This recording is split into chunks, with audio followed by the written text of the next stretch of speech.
Isang pinagpalang araw po muli sa inyo lahat, mga minamahal na mga kaibigan at mga kapatid dito sa Facebook Live at sa YouTube. Kumusta po kayo? Purihin ang ating Panginoon sa pagkakataong ito na Kanyang ipinagkaloob muli sa bawat sa atin ang makapakinig ng mensahe ng pag-asa mula sa ating Panginoon.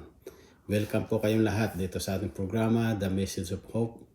Ito po ang inyong lingkod, T.O.D. Malabanan, sa inyo muli ay nagnanais maglingkod at kasama ng aking sambahayan.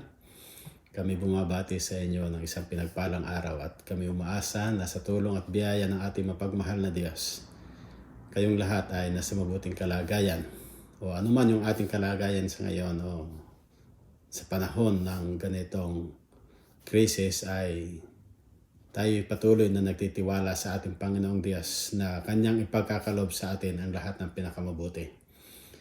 So, welcome po at doon po sa ating mga bagong tagapakinig, pwede po ninyong puntahan ang aking Message of Hope Facebook page na nandito po sa ating screen ang pagsasalarawan at o kaya naman po ay sa YouTube.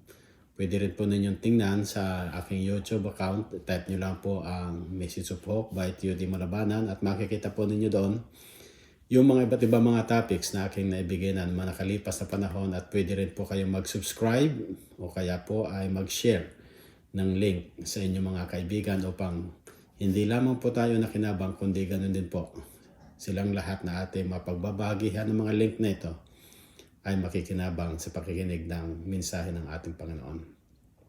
Last October po ay nagkaroon po tayo ng virtual evangelism at akin po kayong iniimbitahan o inaanyayahan na pwede po ninyong puntahan sa aming website ng Bernabe Filipino Adventist.ca o kaya po ay sa Facebook and YouTube account Bernabe Filipino Canadian SDA Church.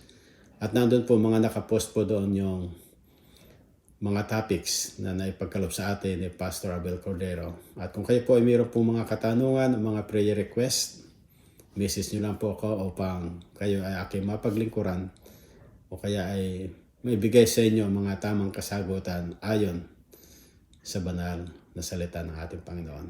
Muli po, maraming salamat sa inyong pakikinig at pagsubaybay. Manatili lang po tayo dito at ako'y naniniwala na makakapulot muli tayo ng panibagong aral sa ngayon sa ating pakikinig ng The Message of Hope. Bago po tayo magpatuloy, akin po kayong inaanyayahan saan man kayo naroon o anumang oras ninyo ito mapakinggan, tayo po ay sumandaling yumuko sa ating panalangin. Kagalang-galang at dakila po naming Diyos sa mga banal namin makapangyarihan sa lahat. Isang kagalakan muli sa bawat sa amin ang sa oras na ito ay lumapit sa inyo at magpasalamat sapagkat binigyan nyo kami ng panahon at pagkakataon na makapakinig na inyong mensahe ng pag-asa. Aming dalangin, Panginoon, tulungan ninyong bawat sa amin, lalo tigit ang aking mga kaibigan, mga kapatiran dito sa Facebook Live at sa YouTube na nakikinig. Pagkaloob sa kanila, Panginoon, ng lubos na pangunawa sa inyong mensahe upang kaming lahat ay makinabang at makapulot ng mga mabubuting aral na magbibigay sa amin ng pag-asa mula sa inyo. Maraming salamat sa inyong pagdinig sa amin dalangin. Sa pangalan ng Panginoong Hesus. Amen. Muli po mga minamahal na mga kaibigan, welcome po dito sa ating programa, The Message of Hope. Ito po ang inyong lingkod, T.O.D. Malabanan. Noong pong nakalipas na isang linggo, ating pong pinag-aralan ang may kinalaman sa good advices for families.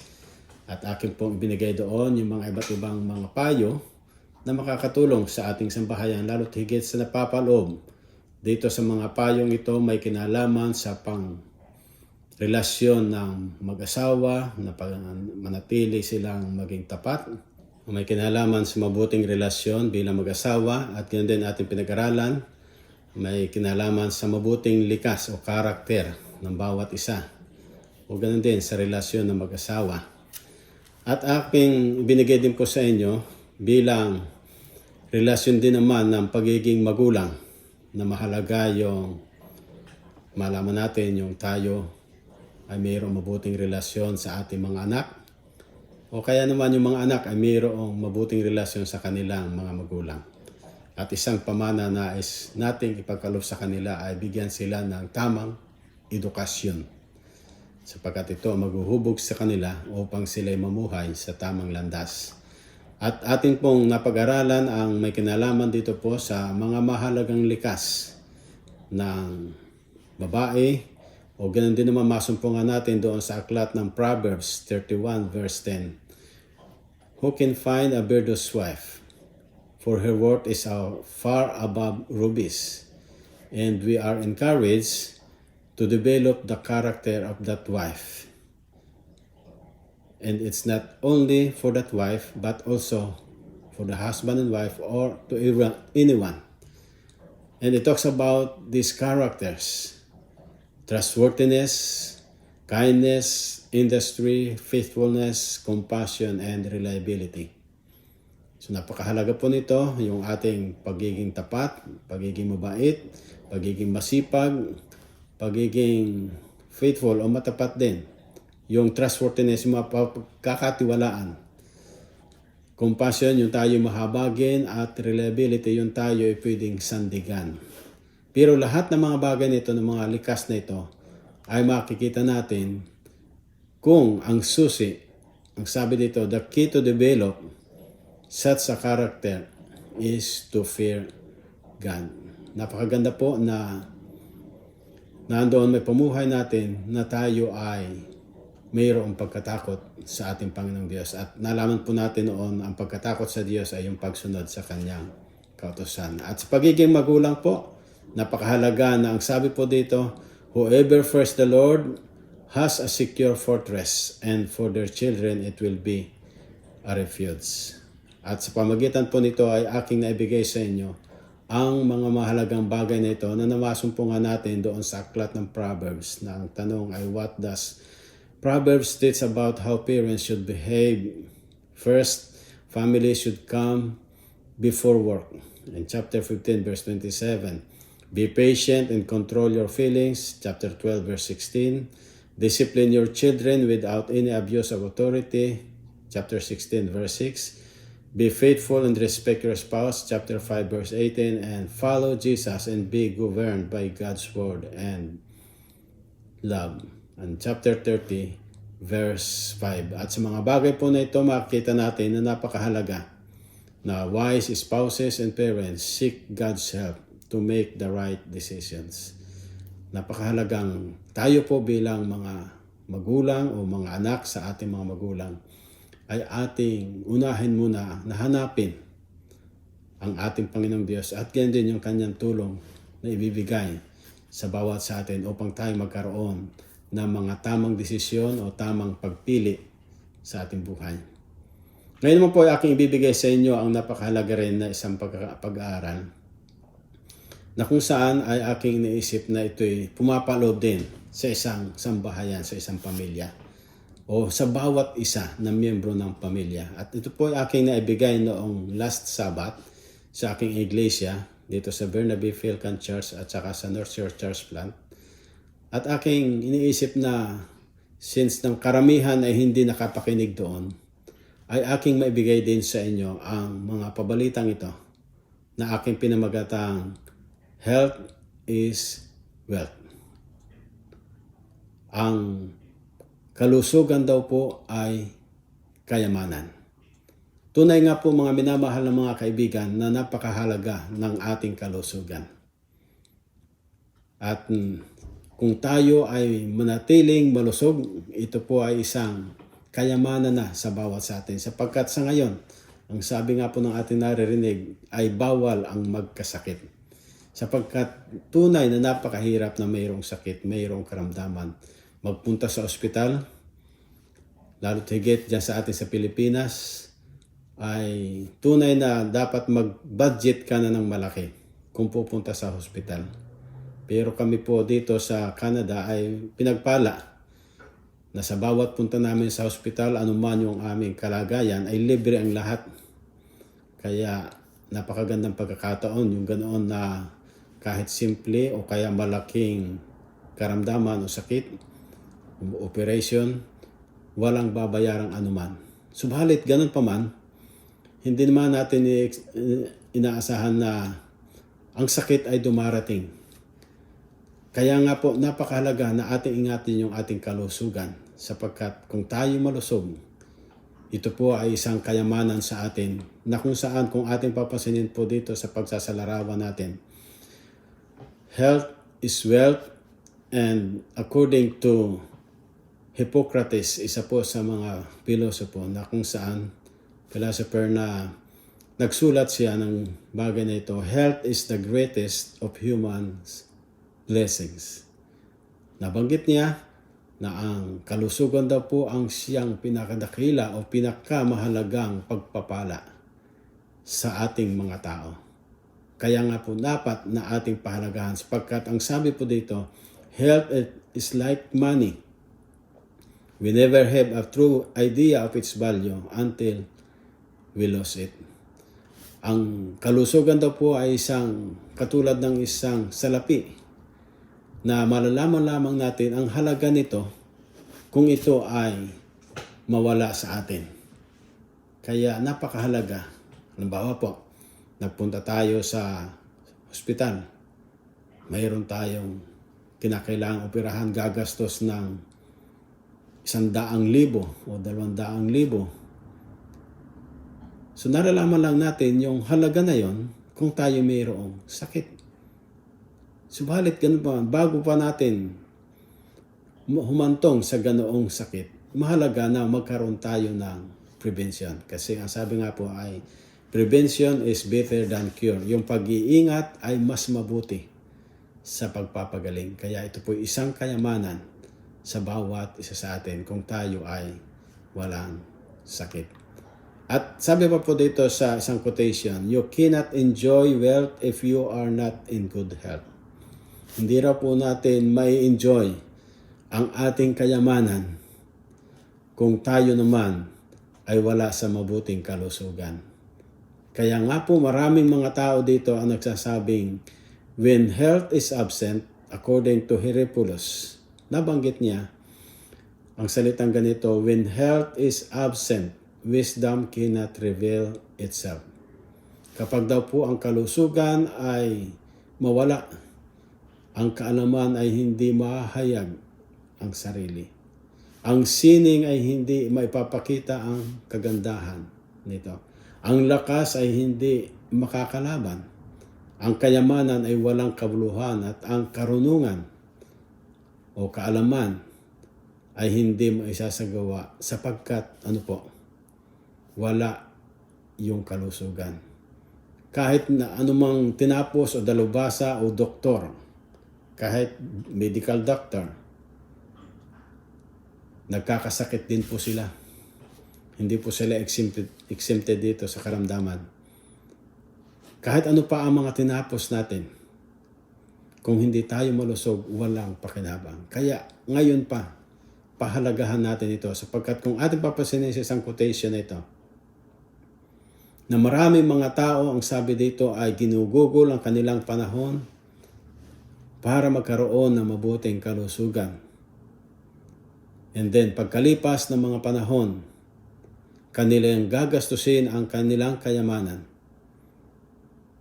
upang sila'y manumbalik sa dati nilang kalusugan. Di po ba?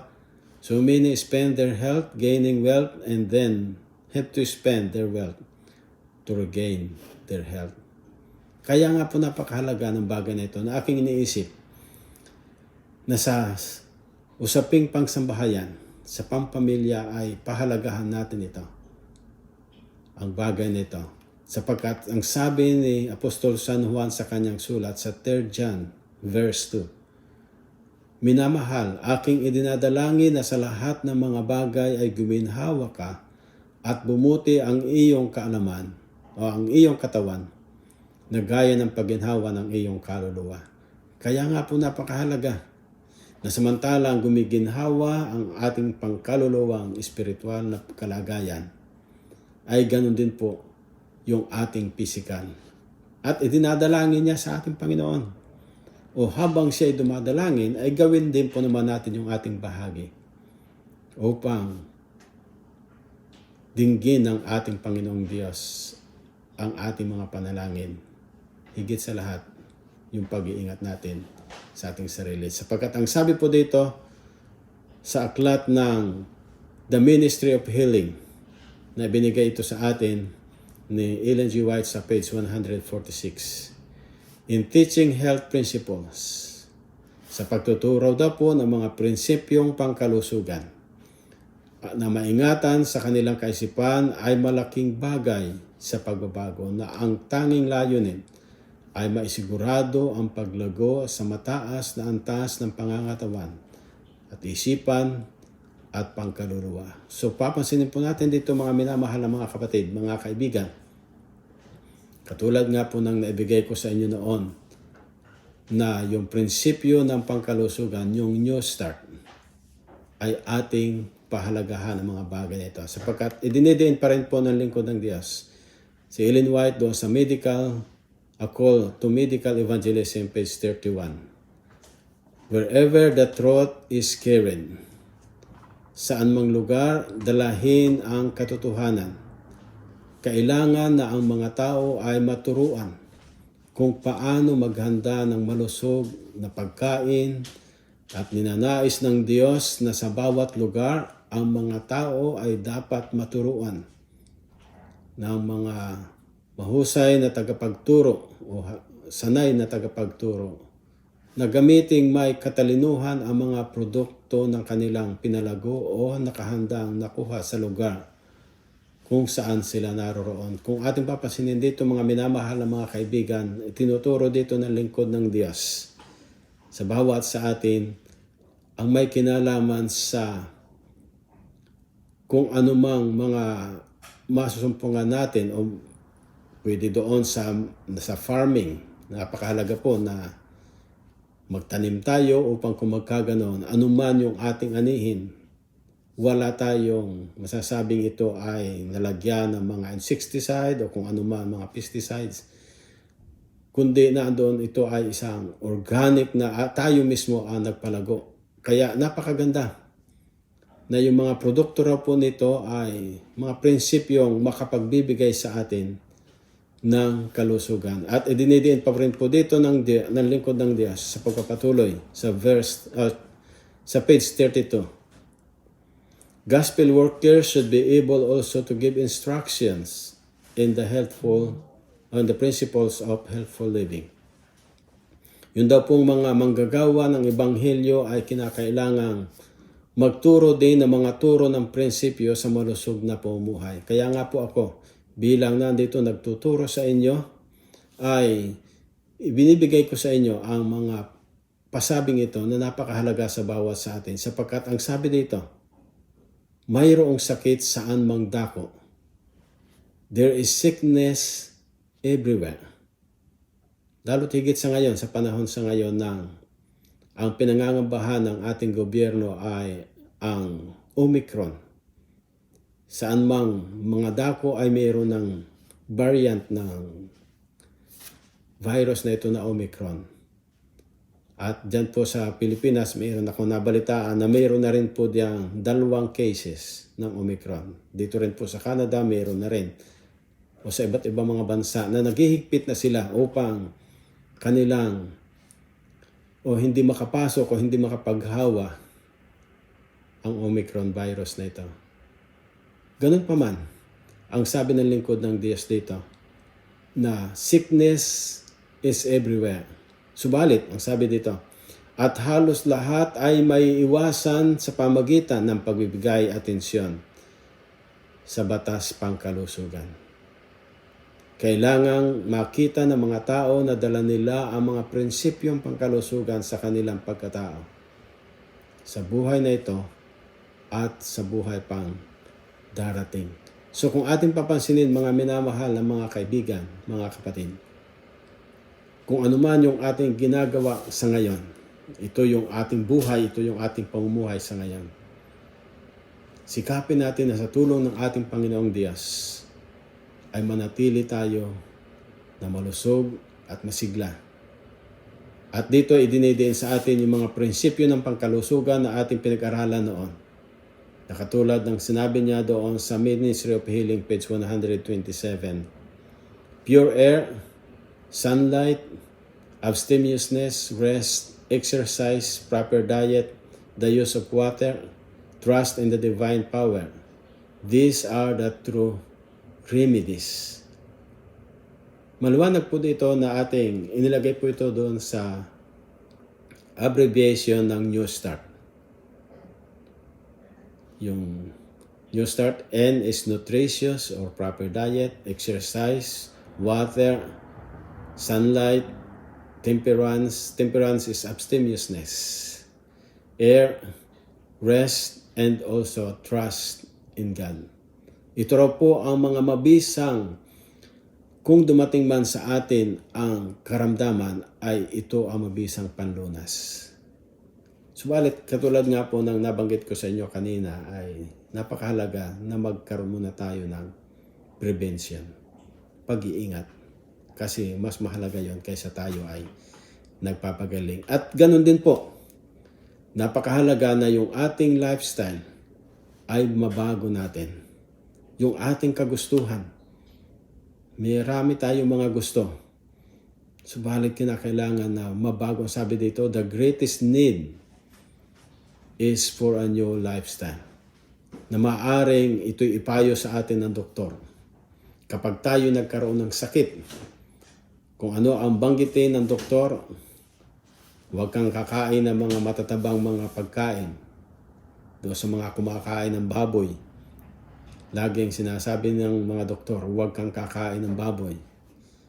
Doon sa mga mayroong mga besyo ng sigarilyo o alak, kapag nando na ang kanilang sistema ng katawan ay sira na, iwasan mo yan, yung sigarilyo at alak. Hihintayin pa po ba natin na magkaroon tayo ng mga sirang sistema ng katawan bago natin iwasan? Pag sinabi ng doktor, sinusunod natin. Subalit pag sinabi ng Biblia, tayo nag-aalinlangan. Alin nga po ba? Kaya ang sabi dito, the greatest need is for a new lifestyle. Baguhin daw po natin ang ating likas, ang ating buhay, yung estilo ng ating pamumuhay upang magkaroon tayo ng mabuting kalusugan. Halimbawa po dito, sa panahon ng pagkain. Akin pong in-identify ito noong ating pinag-aralan noon. The 3 rights to have a good nutrition. We need to eat in the right time, we need to eat the right amount of food, and we need the right food. We need to eat that right food. Hindi po lahat ng makakain ay tamang pagkain. Atin pong pinag-aralan yan, hindi po ba? Na sa lupang ito, maraming kung pwedeng, kahit ano pwede natin kainin. Sabi nila. Pero hindi lahat ng pwedeng kainin ay yun ang tamang pagkain. Na sinasabi lalo tigit ng banal na kasulatan. Kung inyo pong titingnan sa aklat ng Leviticus 11 or Deuteronomy 14, nandun po, mga tamang pagkain sa mga hayop, mga ibon, sa mga isda na pwede natin kainin. Kaya nga po, ang mga bagay na ito ay ating pakatandaan sapagkat ang sabi ng ating Panginoong Diyos sa aklat ng Exodus chapter 15 verse 26. At kanyang sinabi ay ganito po, kung iyong didinggin ng buong sikap ang tinig ng Panginoon mong Diyos at iyong gagawin ang matuwid sa kanyang mga mata at iyong didinggin ang kanyang mga utos at iyong gaganapin ang lahat ng aking mga palatuntunan. So, ang sabi po dito, maliwanag na kung didinggin natin ang buong sikap. Pagsikapan nating dinggin. Hindi lang po ito, basta lang natin marinig, kundi pagsikapan nating ganapin. Sapagkat sabi rin po ni Apostol Santiago na pagkarinig natin at hindi natin ito ginanap, wala rin po itong kabuluhan. Kaya napakahalaga na dinggin natin, ganapin natin. At ang sabi po dito, buong sikap. Hindi po yung sandali lamang ay ating susundin tapos pagkalipas noon, balik na uli sa mga ganong bisyo o ganong uling mga pagkain. Pagka gumaling na, balik na uli sa dating style. Hindi po ganun.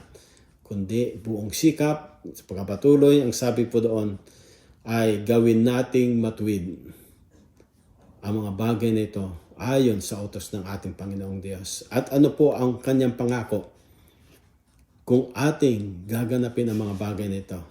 Sa pagpapatuloy po ang sabi doon ay wala akong ilalagay na karamdaman sa iyo na gaya ng inilagay ko sa mga Ehipsyo, sapagkat ako ang Panginoon na nagpapagaling sa iyo. Tandaan po natin itong mga minamahal na mga kaibigan, mga kapatid, na kung gaganapin natin ang buong sikap ang mga bagay na yan, doon po sa mga bago natin tagapakinig, pwede po ninyo sundan, pakinggan o balik-aralan yung aking naibigay sa inyo noon na mga tamang pagkain. Ay naandun po. Kung atin daw po lamang ito susundin, walang ibibigay sa ating karamdaman ang ating Panginoon. O wala tayong karamdamang mararanasan na katulad ng naranasan ng mga Ehipsyo. Sapagkat ang Diyos ang may pangako sa atin na siya yung nagpapagaling. Bakit? Kasi po, sinunod natin yung salitang if. Kung. So ito po ay conditional. Bakit po? Sapagkat idinidiin sa atin ni Apostol Pablo sa aklat ng 1 Corinthians chapter 10 verse 31. So whether you eat or drink or whatever you do, do it all for the glory of God. Maliwanag po dito mga minamahal na mga kaibigan at mga kapatid na anumang mga bagay, kung tayo man ay kumakain, kung tayo man ay umiinom, o anuman yung ating mga gawain, gawin daw natin ang lahat para saan po? Sa ikaluluhati ng Diyos. Samantalang ating iniingatan po ang ating sarili na siyang templo ng ating Panginoon sang-ayon sa aklat ng Korinto. Ang ating sarili, kanyang templo ng banal na Espiritu. At kung igigiba natin sa pamagitan ng kung anuman yung ating ipinapasok sa ating katawan, ay darating ang panahong igigiba rin tayo niya. Ibig sabihin, magkakaroon tayo ng sakit hanggang sa hahantong ito sa kamatayan. Opo mga minamahal na mga kaibigan, mga kapatid, tunay na napakahalaga po ng kalusugan para sa bawat sa atin. At ang ating Panginoong Hesus ang may pangako na samantalang ating susundin ang mga bagay na ito, manatili tayo na sumusunod sa Kanya, ay mayroon tayong pagkakataon at panahon na tayo ay makakasama niya doon sa Kanyang inihandang kaharian. Na anditong tayo ay bibihisan niya ng isang kasuotang maputi, ibig sabihin yung katwirang na sa Kanya ibibihis niya sa atin na tayo ay Kanyang i-welcome doon sa Kanyang kahariang magmamana tayo ng buhay na walang hanggan. Opo mga minamahal na mga kaibigan, mga kapatid, katulad po ng isang quotation na ito, you cannot enjoy wealth if you are not in good health. Remember, health is wealth. Mangyari nawa po mga minamahal na mga kaibigan sa mga napag-aralan natin sa ngayon. Ito ay nagbigay lunas o ito ay nagbigay inspirasyon, nagkaragdagang kaalaman sa inyo at sa akin. Mula sa salita ng ating Panginoong Diyos, paalala sa bawat isa. Hindi lamang po ito sa inyo, paalala rin po sa akin. Sapagkat sa panahon ng tayo ay nagkakaroon ng sakit o karamdaman sa ating pangangatawan, katulad ko po, iniisip ko na kaya ko pa yung mga ganong bagay o kaya mayroon akong bubuhatin. Iniisip ko kaya ko pa kasi bata pa naman ako. Pero naandun, tumatanda na rin po tayo. Madali nang nakakaranas tayo ng sakit. Kaya nga po, napakahalaga nung tayo mayroong pag-iingat. At sa mga bagay po na ito, kung ating susundin, ang sinasabi ng ating Panginoong Diyos, iingatan din niya tayo. Mangyari nawa na ang ating napag-aralan ay maging pagpapala sa inyo at sa akin at sa ating lahat. Subalit bago po tayo magtapos, akin pong inihanda ang awit na ito na nasa aking file na pwede nating pagbulay-bulayan ang mensahe ng awit. Na ito po inawit sa atin ng Ladies Accord, What a Wonderful Savior. Christ has for sin atonement made. What a wonderful Savior. We are redeemed. The price is paid. What a wonderful Savior. And the following lyrics of the song. Mangyari nawa mga kaibigan, mga kapatid, na samantalang pinapakinggan natin ang awit, tingnan din natin yung lyrics ng awit, makuha natin ang mensahe nito. At ating kilalanin na ang ating Panginoong Hesus, dakilang manunubos natin, dakilang tagapagligtas ng ating buhay. Pakinggan po natin sila.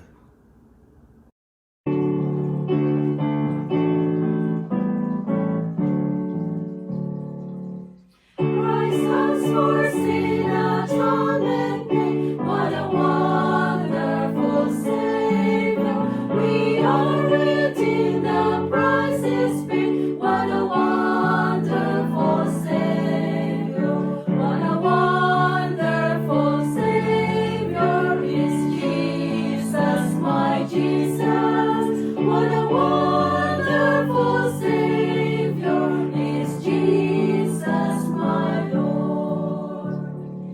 I praise Him for the cleansing blood. What a wonderful Savior, that reconstruct my soul to God. What a wonderful Savior. What a wonderful Savior is Jesus, my Jesus. What a wonderful Savior is Jesus, my Lord. He cleansed my heart from all its sin. What a wonderful Savior. And now He reigns and rules therein. What a wonderful Savior. What a wonderful Savior is Jesus, my Jesus. What a wonderful Savior is Jesus, my Lord. He walks beside me in the way. What a wonderful Savior, and keeps me faithful day by day. What a wonderful Savior. What a wonderful Savior is Jesus, my Jesus. What a wonderful Savior is Jesus, my Lord.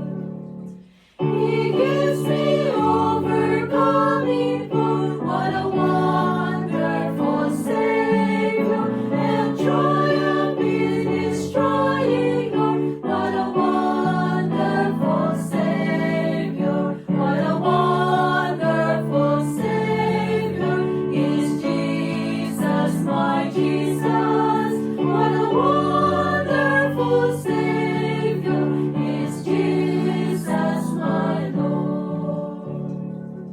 To Him I've given all my heart. What a wonderful Savior. The world shall never share apart. What a wonderful Savior. What a wonderful Savior is Jesus, my Jesus. What a wonderful Savior is Jesus, my Lord.